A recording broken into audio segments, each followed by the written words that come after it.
Cashamaniacs.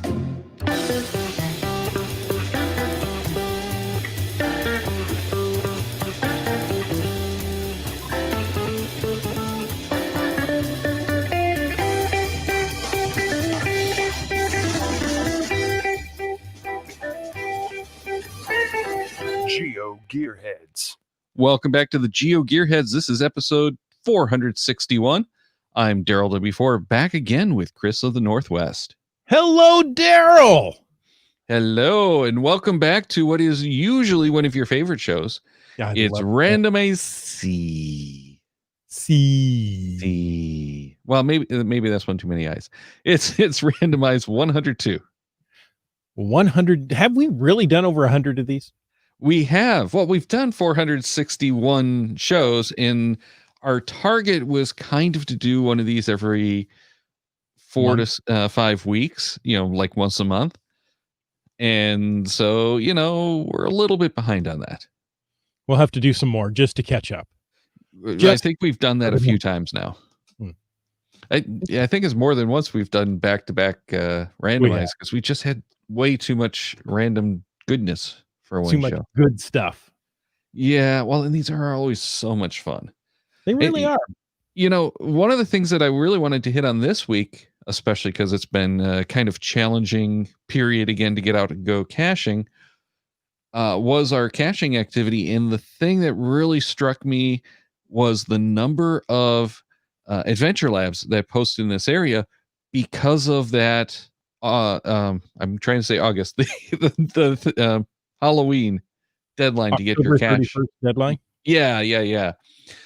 So I know you were looking for getting yours out, but did you make it or not? I don't think you did. No, I did not. Okay. I got everything out, but I wasn't. I've got everything together. I've got the coordinates in, but I wasn't happy with how the dialogue laid out to tell the story. So I ended up taking a little more time to get that right.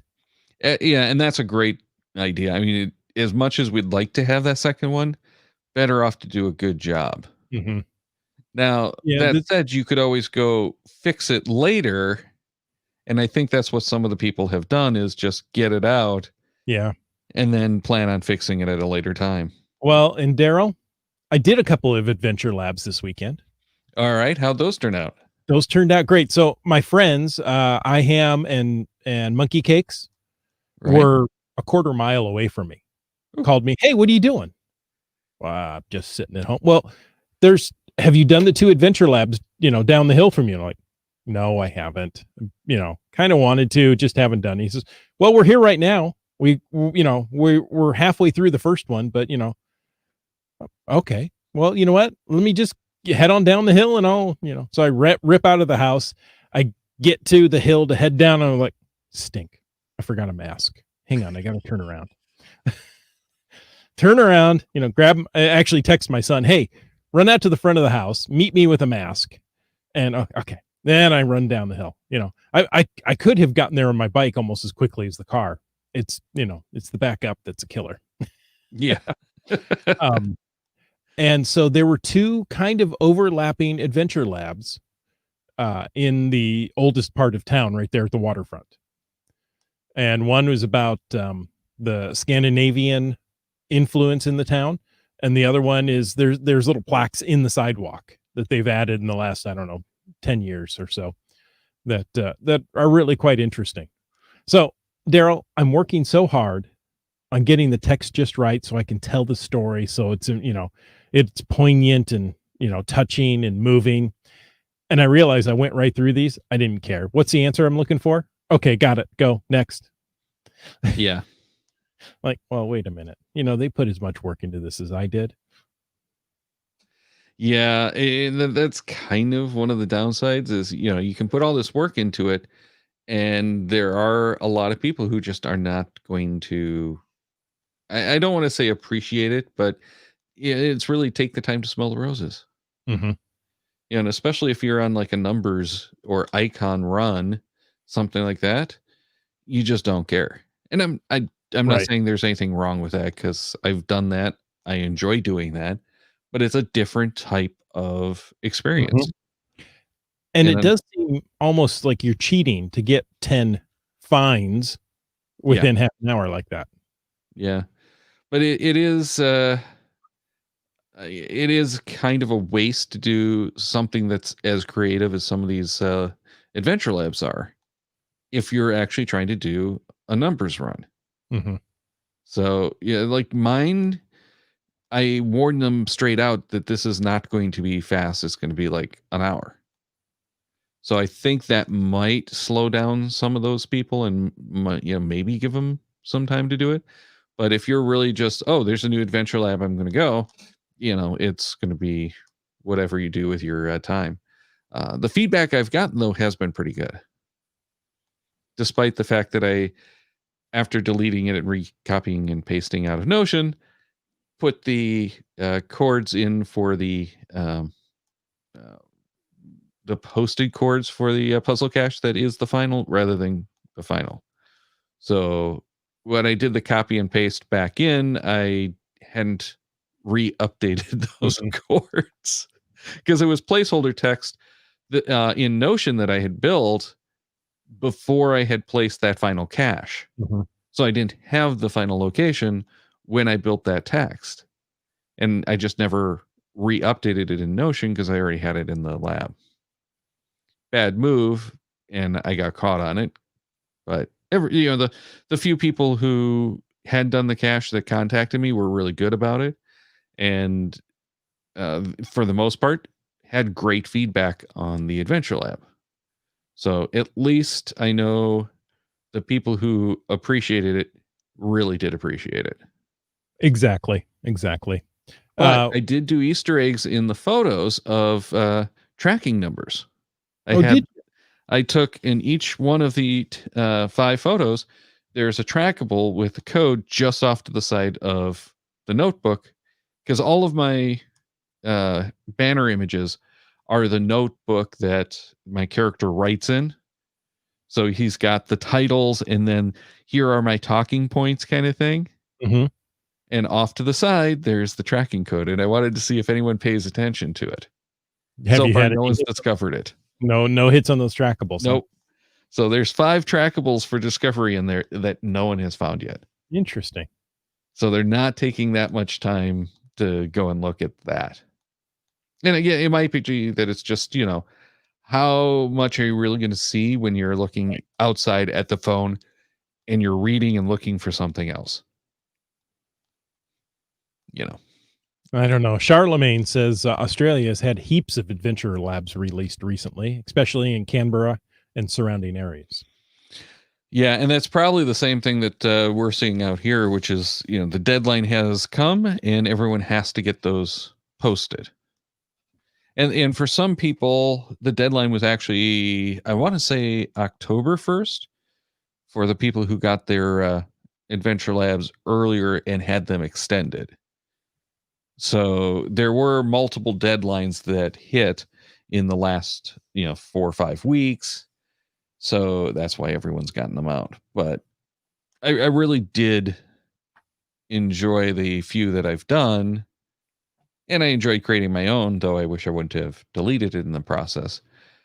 And given more time, I would have spent more time and done the whole YouTube video thing, because that's the way I think you really needed to do mine to make it work. Mm-hmm. Well, and I'd be interested to hear from our listeners. Do you read the text of the Adventure Labs? Because, I've got a couple of paragraphs per stop in my text to truly tell the story of what's going on. And, is that too much? Will people read it, or they're like, I just want the 5 finds and move on? Well, and there is that limit of the amount of text that you can put in there. So you can't 24 characters? Yeah. So 1,024 characters is a lot of text to read, but it's not that much if you're trying to actually tell a story. Mm-hmm. So it is a challenging thing to come up with an adventure that's something compelling that is still easy enough to read in the field. That would be interesting. What if we did, 1,000 characters per location, and in that 1,000 characters is the answer to the riddle, or the answer. I've seen that done before. So you have to read it.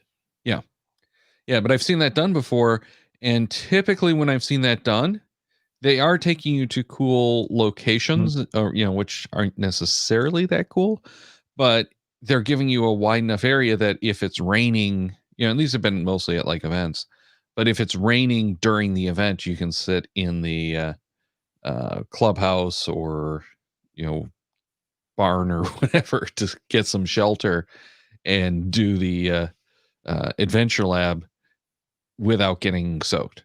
Mm-hmm. Or maybe that's the only place that has Wi-Fi at the fairgrounds that they're holding it at, so that's where they let you do it, especially now that you need data, and in some of these rural areas data is a problem. Data is a premium. Yeah. But we also did do some real caching this weekend. We did the Haunted Hamlich event on Friday. Oh, how about that? That was pretty awesome. Despite COVID, I think this was one of the better years recently. The weather was certainly better. It was cold, but it wasn't raining. It wasn't, all soggy, mushy ground. So that was nice. The event, however, was changed dramatically, where they used to publish caches all over town, we'll call it. It's like they limit it to like 5 miles in any direction, I think. But you'd go out, do 1 or 2 caches, go hiking through this woods, go driving, so it was really a driving road rally kind of thing. But you'd go out and cache with your buddies. Nice. Well, because of COVID, this year they did 12 caches in the park that it was held in. It's one of those, they probably couldn't have gotten more caches in. Mhm. They did have some cooperation from some nearby cache owners who archived their caches to make the room. Nice. So it took a lot of extra effort. And this way, you didn't have to go carpooling with anyone or driving multiple cars. You could go caching with your buddies by just walking around the park. Most of the cachers, almost everyone that I saw, kept their masks on for the whole time.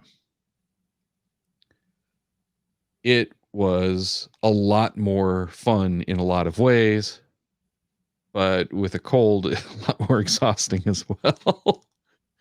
But yeah, it was a great night. I absolutely loved we got 12 caches plus the event. So we had Wow. our unlucky 13 find count for the day. Ooh.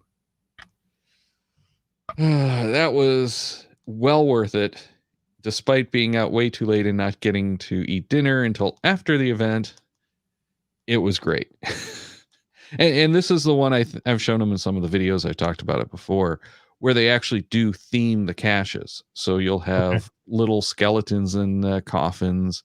You'll have body parts in the woods kind of thing. Bats, witches' hats. There was a hockey mask as one of the caches. So, they really have fun with it, and they turn out some interesting caches. They're not necessarily like high quality containers, but they're only meant to be there for a year. Okay. And it is in a park.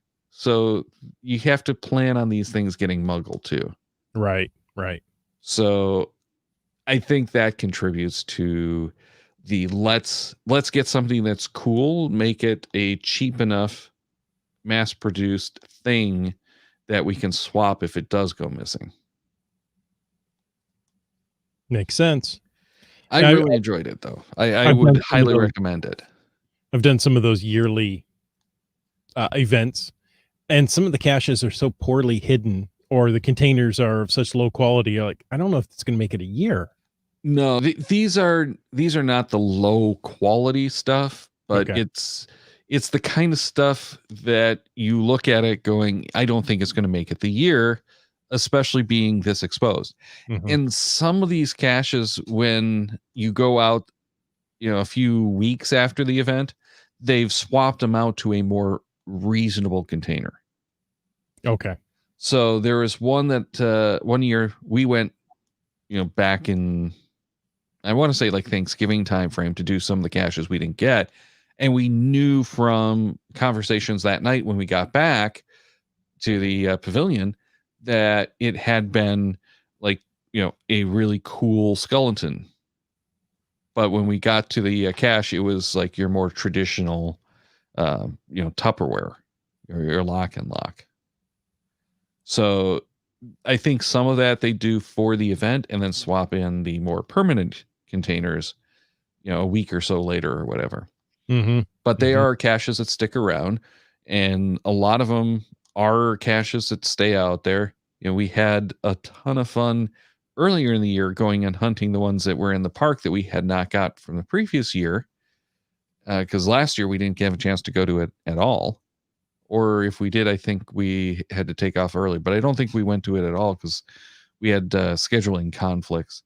But we went out and found some of those caches at the beginning of the summer, and they were still like the bats and the rats and stuff like that. And, a lot more entertaining than your typical, Right. micro in the tree. Right. Exactly. Yeah. But you put a fake rat into a tree at night, that can be a little daunting. Yeah. Right. Yeah. And usually they do have at least one like night cache. Mm-hmm. But these were, all in the park. There's no night caches. And typically I don't think the park allows people in after dark. Mm.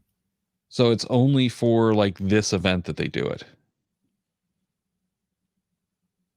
Although they do allow, they have the lights on the ball fields, and people are allowed in until they shut off the lights. So you're allowed you're to probably play until allowed the in lights there. go out. Yeah, pretty much. So, it still was a lot of fun. And then on Saturday, we went out for some cider mill hiking and caching, and we forgot our masks at the car. So Renee was running around trying to buy the disposable mask so we could actually go in and buy cider. Yeah. Yeah, that's what I the last couple of times I went out of the house like, oh, stink, I forgot a mask.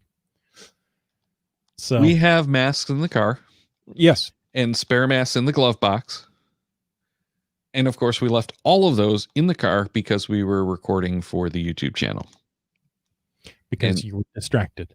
Exactly. It's just the masks are over here and all of the equipment is in the trunk. I intended to grab my water bottle and I left that in the car as well. Always bring the water bottle with you when you go hiking. And of course I left that behind. And we were out for like 4 hours. The interesting thing with this one, there were 2 caches I couldn't find and posted the DNFs before the cider mill. And the CO, while we were at the cider mill, was messaging me. So he's like, yeah, I'm in the area. I'll go and check on him in a little while.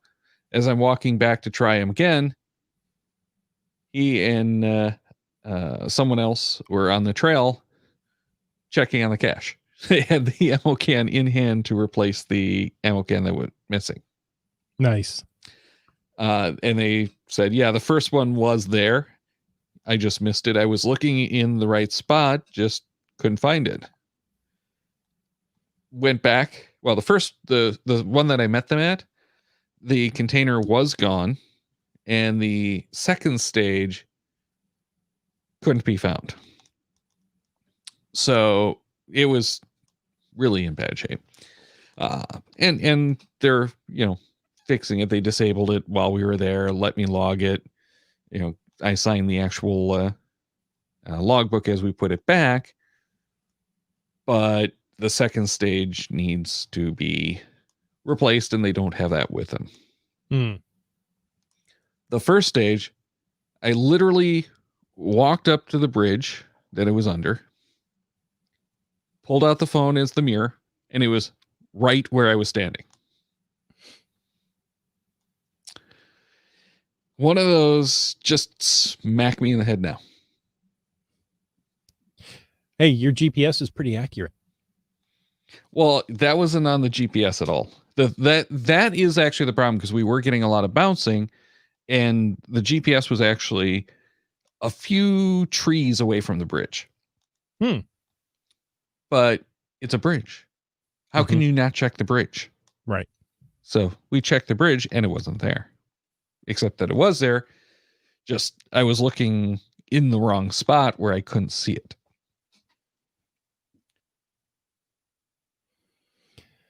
Oh, Daryl, your geosenses have eroded over time. You're going to have to go out and spend some more time in the woods looking for geocaches to get those geosenses built back up. I do, and winter is coming when it gets even more challenging. Okay. Sounds like Game of Thrones. Winter is coming. Yeah, some parts of the world, this is like the best time to go caching. Here, it's right about the time when it depends on the day, but you really don't want to go out. Now, here's one from Wet Coaster. Talk about a GPS being off. I helped a cacher find one of mine today. He was in Toronto, Ontario, and I'm in Surrey, BC. There's a few hundred miles of difference. Oh, I'm sorry, a few thousand kilometers. Yeah, that's a little bit. No, but nice. Thanks, Wet Coaster, for helping a geocacher find one of yours. The things we do for our game. No, it's Yep. I always like helping cachers if they're legitimately lost. Right. And the thing that I always worry about is, did I screw something up with this hide, or is it gone? Now, if somebody describes to you the exact spot you hit it, and it's not there, and you go find, yep, it's gone, I'll replace it. Do you let them claim the find? Yes, I do, because it's a pain in the butt mostly for people to come back. And that said, I have no problem with people coming back later as well. Typically my stance has been, if it's something close, or where I am on a regular basis, I won't claim the find unless I actually go and sign the log. Right. Regardless of what the cacher says. If it's something that was a rare trip and I've found bits of the container or something like that, then yeah, I'll do it. With the cacher's or the CO's permission. Shall we actually dig into some feedback though? Well, I think we should. Should we start with LNN Railroad tonight via email? You should. They write via email. You were talking about adding a microphone on camera to improve sound, but still having problems with zoom noise or the microphone getting into the shot. Another option is a separate audio recorder. Tascam and Zoom are two manufacturers that come to mind. Just put a windscreen at the end, and you have a recorder away from the camera, even with a speaker some distance from the camera. Just remember, you'll need to sync the audio and video during editing. A slate, like you see in pro productions, can be used, or just clap your hands loudly once while starting or ending the recording. He goes on, but I want to stop here. Yeah. Now, the Zoom, I know the Zoom well. That's what we use here. I can't pull mine out for you to see it, but you could actually take an output of the Zoom, plug it into your camera, and record from that, and they will be perfectly synced. So that you're using the Zoom not only as a microphone, but maybe as an XLR or a extension microphone, maybe a handheld or a lapel mic. One of the, and I do use Tascam over here as well. That's actually what's in this rig, and I've got a little Tascam recorder. I've had Zoom recorders, still have some, I think, but I've had a number of different types of recorders, and Tascam is what I'm currently using. But with any of these nice little handheld recorders, and Zoom makes some really, really tiny ones, they're great for putting in your pocket.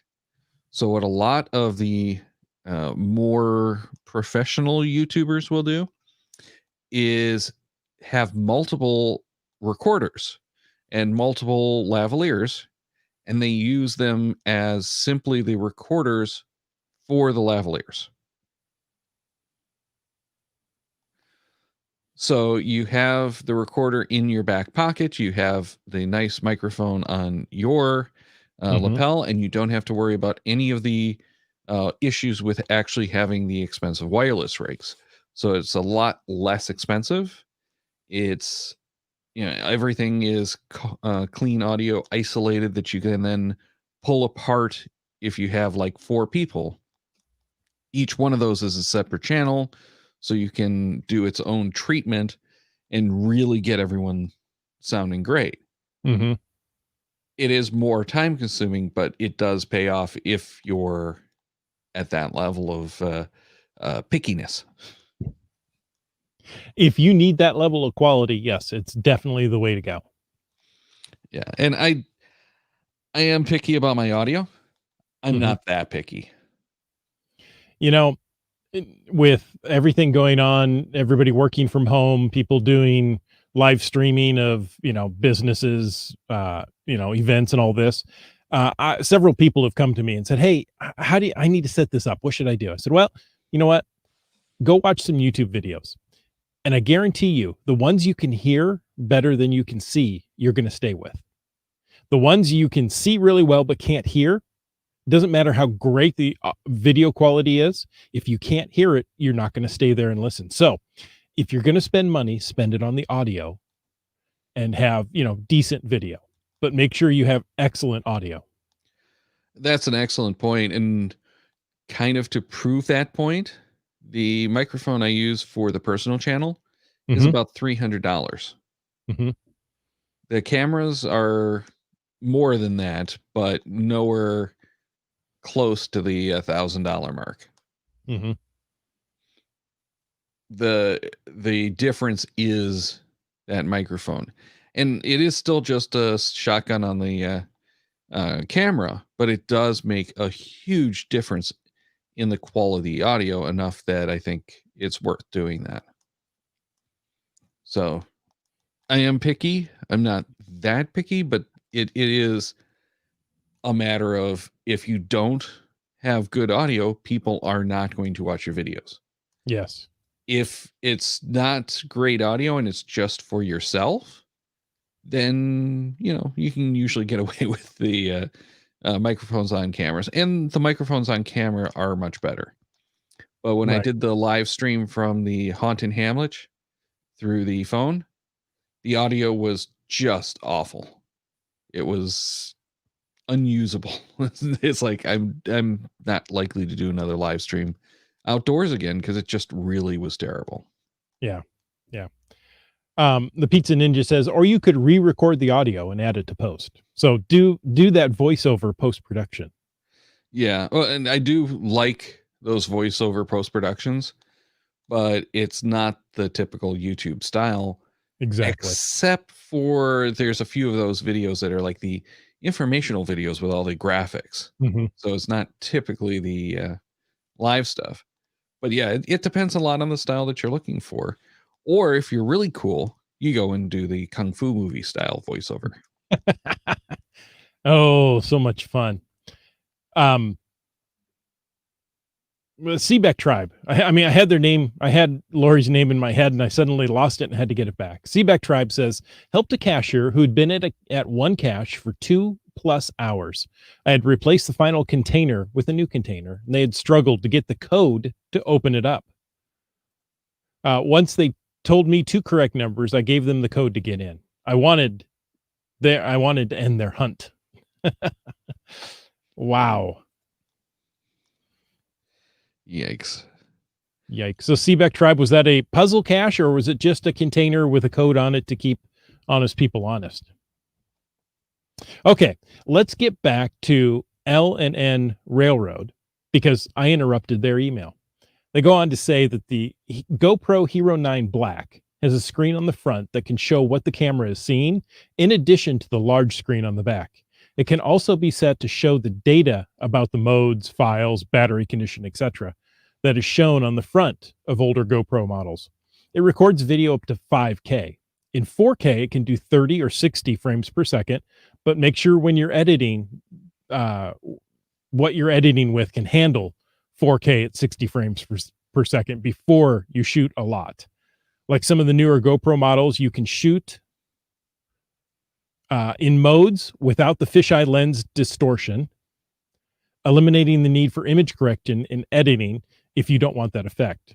The 9 is a little larger and heavier than previous models, a very solid feeling camera. The limited recording time with an SLR is a deal killer for me. I regularly make single recordings that are longer than 10 minutes and occasionally make recordings that are over an hour.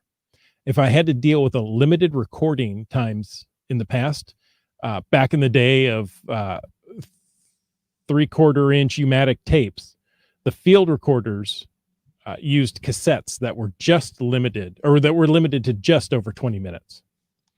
I Wow. remember those well. And that carried on into Betacam. 3/4 inch U-matic.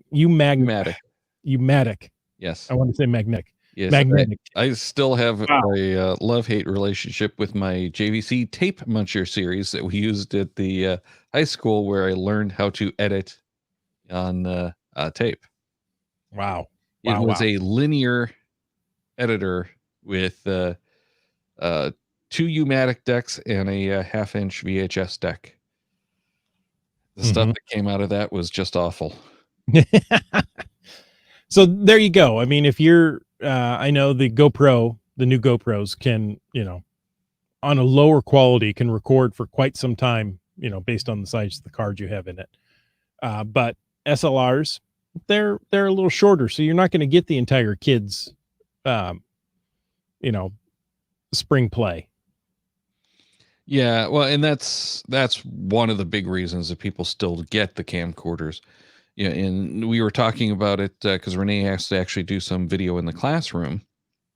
And if we take the camera that we're shooting all of the videos on for our channel in 4K and switch that down to 1080, our like hour and a half ish that we get on the 32 gig cards suddenly goes up to something like 8 or 9 hours. Wow. So you can get an amazing amount of time on a camera, more than you can get off the battery. And if you plug it in, it will run continuously for that whole time. Mm-hmm. So if that's an issue, like getting the school plays or recording the meetings of like your HOA or something like that, do it. Mm-hmm. Yeah, Chris Brew, wow, JVC, that's a blast from the past. But Pizza Ninja says U-matic had 330 lines of beautiful resolution, which was great in the day. Yeah. Yes, it was, but it was. Yeah, if you have the older hardware that's been through the ringer, and especially in high school, you don't get new tapes. You have to keep reusing the tapes, and there's only so many times that you can record on those tapes before they start looking terrible. They degrade. Yeah. Yeah, and we had a lot of tape stretch. It was kind of frustrating because by the time you finished editing, because remember, there's no time code on these old units that I started with. So we would do our edits, hit perform, and we'd be plus or minus 3 or 4 frames. Really? Yes. Because there's no time code. It couldn't sync it up. Mm-hmm. Mm-hmm. And the worse your tape was, the worse that was, because your tape would actually stretch as it was trying to sync up. Oh, terrible, terrible. I am so happy to be done with that stuff. It's another one of those kids these days. Yeah. Even by the time I had left high school, they had switched to timecode capable. They didn't actually have timecode because that was still too expensive, but timecode capable editors. So we did actually play with timecode on channel 2 audio. So you lost your 2-channel audio, but we'd go and record with timecode And I don't remember how we did that. I think I actually took it to work, recorded the time code at work, and then brought it back. But we actually did some time code edits for the more critical stuff, and then we'd go and dub audio over it. Wow. Oh, the good days. Yeah. Jeez. Yeah, and then I go to work and Beautiful analog glory, Daryl. Yeah. Well, I was going to work and playing on the Digital FX system, which was a low-end, high-end editor. It was so cool because you could actually take little tiny, like 120 by 60 or whatever it was, thumbnails, and edit that to create an EDL that you could then feed into the unit so you didn't have to edit online. Wow. Yeah. And it was amazing because you'd go, even if you did it live, you'd go and do your whole edit, tell it to perform, and it would go and do all of reel 1, then all of reel 2, all of reel 3 onto the same tape, and it'd go, shuttling back and forth, and it hit the mark every time because it had time code. And yes, that was on pneumatic still. Daryl, you get to read the next story. Do I? Yes, you get to. Okay. So this one actually came to me through Engadget that reported on Google's trusted contacts going away. And this is something we've talked about on the show, and Chris and I actually have it, but it's now dead. So they've pulled it from the App Store, and as of December 1st, it is yet another Google project to bite the dust. Now, what's happened is Google actually shifted the location sharing features into Google Maps, which Engadget says is probably good from an overall privacy and access control standpoint, since that is routinely updated and Google Trusted Contacts has not been. Right. Now, the issue that I have with all of this is you can't do the permanent sharing with the Google Maps like you could with Trusted Contacts. And the concept that Chris and I had talked about, 2-3 years ago when we discovered the product and suggested it on the show, was you give this access to your friends or loved ones, and should you not come back from a hike, they could have a resource to do it without having you respond. So if you're not answering your phone, this would save the last location and at least give them some idea of where to start looking if something did actually go wrong. Exactly.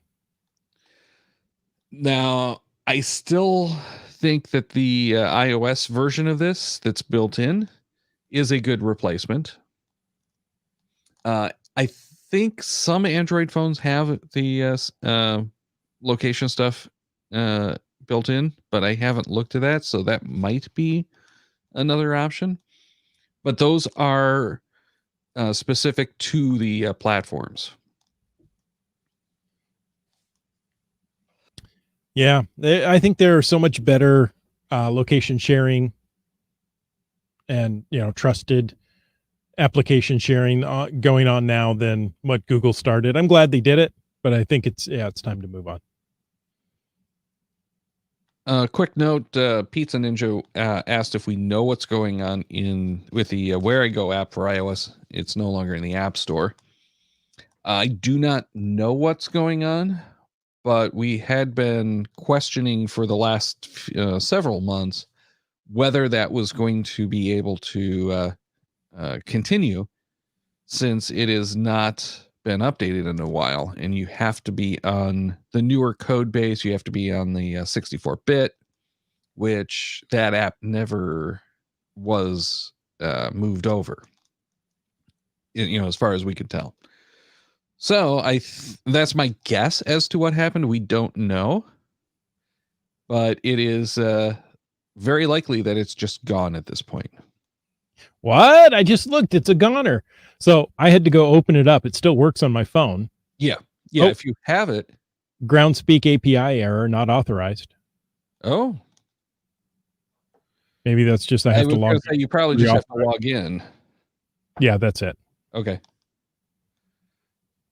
Yeah, but it was it was one of those casualties of upgraded requirements.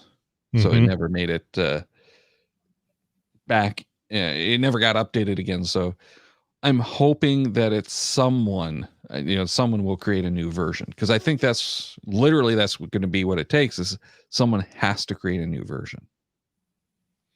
Or the alternative might be for someone to create a web-based player. Because if you have a web-based player, it will work. I would assume. Not logging in for me. Oh. I have to try this myself now. And I know this makes excellent television. I know. Oh, there it went. Oh, error logging in. Well, you don't necessarily have to log in, I think. Do you do to search? You do, but I haven't been doing that for like over a year, because I think that might have been broken before. But yeah, I've got the cartridges. You can load the cartridges with like Dropbox or something like that, just using the share sheets. Now it seems to be working. It took a bit. And the Pizza Ninja wants to know, is the Where I Go app still available for Android? Yes, from what I can see, it is. Yeah, that's not Where I Go. It's Where You Go. Is that the right name for it? Yeah, but they're not official apps. The Where I Go app on iOS had been official for a while, but that relationship ended, and that went independent again. Mm-hmm. So unfortunately, it looks like that might be short-lived. My guess is it's going to continue to pull out the old Oregon, and you can download the Where I Go cartridge to it, and off you go. Yeah, but at this point, if you're going to do Android and you haven't downloaded Where I Go player, you're going to have to do it on Android, not on iOS. MC3 Cat says, call Nick at Cashley. He can fix this.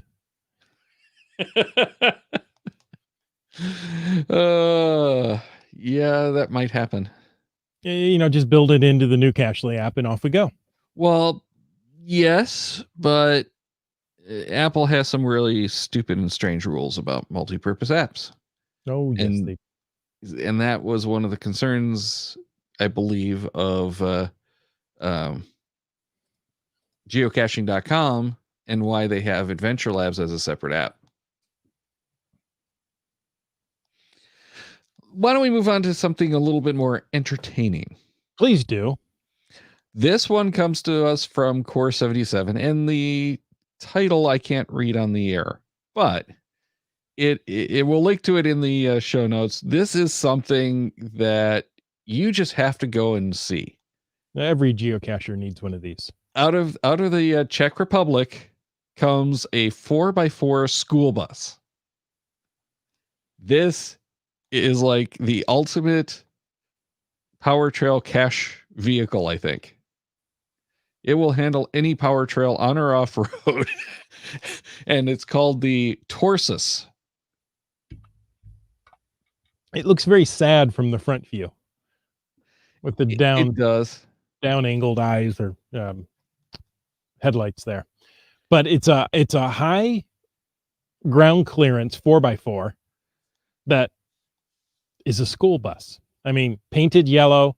The bottom of the page. Well, let me say, it looks like you can go on about a 30-degree side slope on this, and about a 45-degree approach slope. I mean, this is incredible in what it can do. I'm reading the illustrations, and it looks like 33.5 degrees of sideways tilt, and 90 or 69. Okay, 90 would be really bad.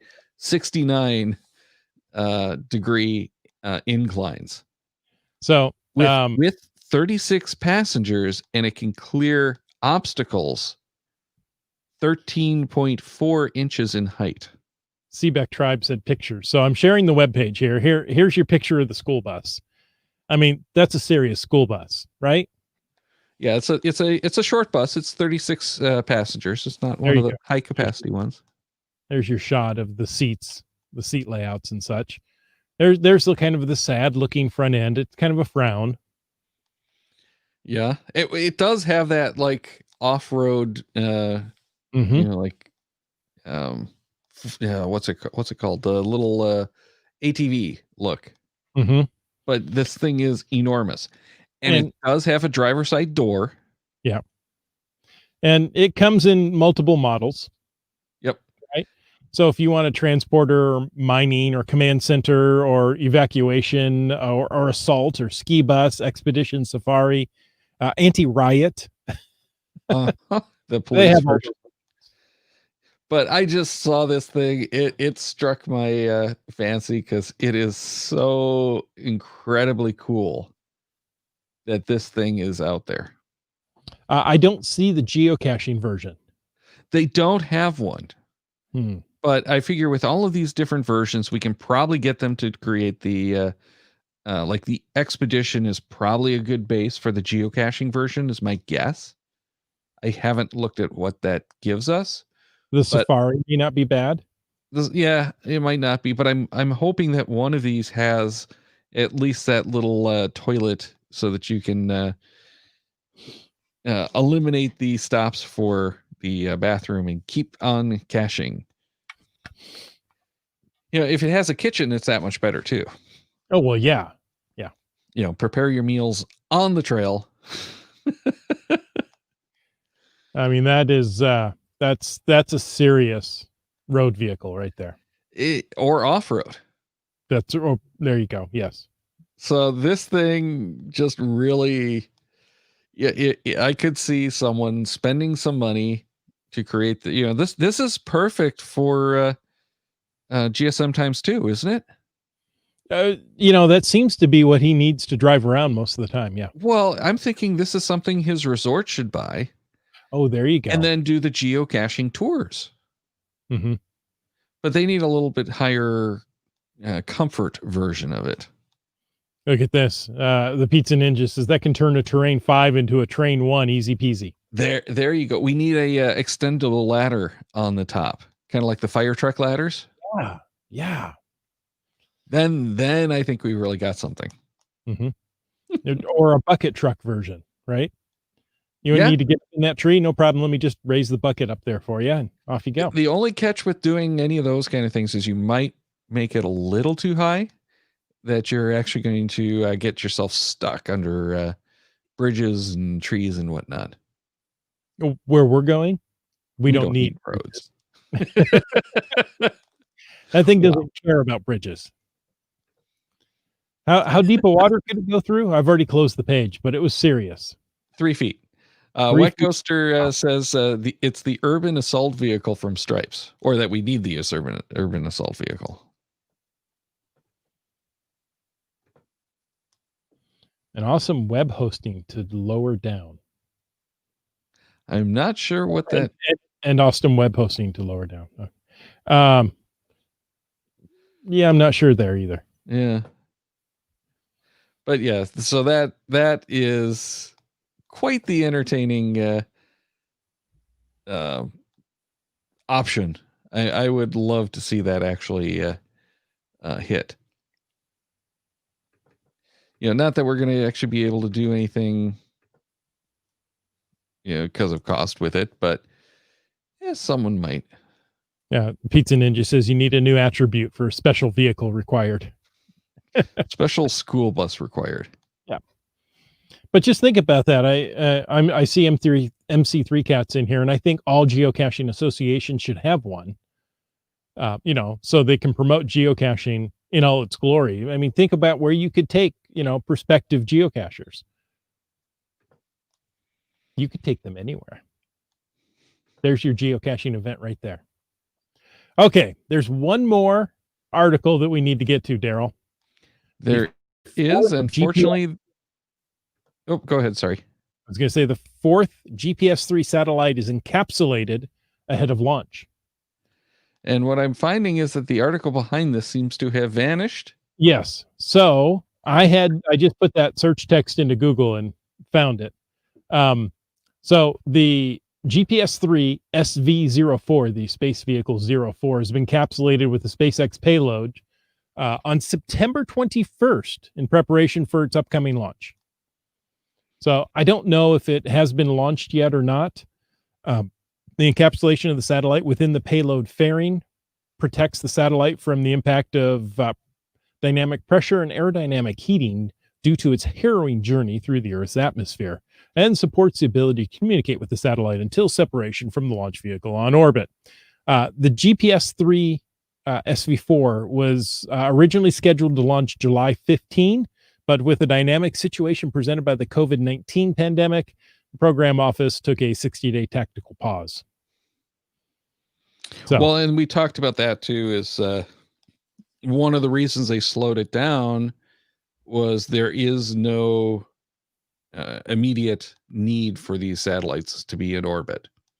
You know, the existing constellation is fully functional and they don't have any problems with it. So pausing means they might, extend the life of the constellation a little bit too. there you go. Okay. So, Seaback Tribe said that was supposed to be a wench with an awesome wench. Autocorrect got her. Winch. And Three Cats is all for getting one of these. Yeah, no, this is a vehicle that I could get behind, and I would love to see someone actually do like a geocaching tour group where you actually go out for the day on one of these things. Maybe like a cruise ship would actually get something like this for. Yeah. Are we ever going to do those again? No, probably not. Forever. Well, and that's the thing. At this point, it doesn't make any sense anyway. We need something else to happen first. But yeah, just an amazing, cool vehicle that was worth mentioning and having fun. And of course, it comes from the Czech Republic with all their love of geocaching. They probably developed it for geocaching and thought, hey, we could probably sell this to some other people. Since geocaching is free and all. Yeah, you might be right. All right. No, hey, the check is in the mail. Okay. And why don't we wrap this up, though, because we're getting way too silly. Hey, folks, we're going to come at you each and every week. And if you just can't wait till next week, go ahead and check the Cacheamaniacs website at cacheamaniacs.com for more on the Geo Gearheads, including show notes from this and all of our episodes. We love hearing from our listeners, so leave us feedback by emailing geogearheads at cacheamaniacs.com or through the many channels of social media. Your support helps keep the Cacheamaniac shows coming. Please consider becoming a patron through the link on our website to support the Cacheamaniac shows. Geo Gearheads is produced by Chris Umfenauer and Daryl Wattenberg. The show's copyright 2020 by Daryl Wattenberg. All rights reserved.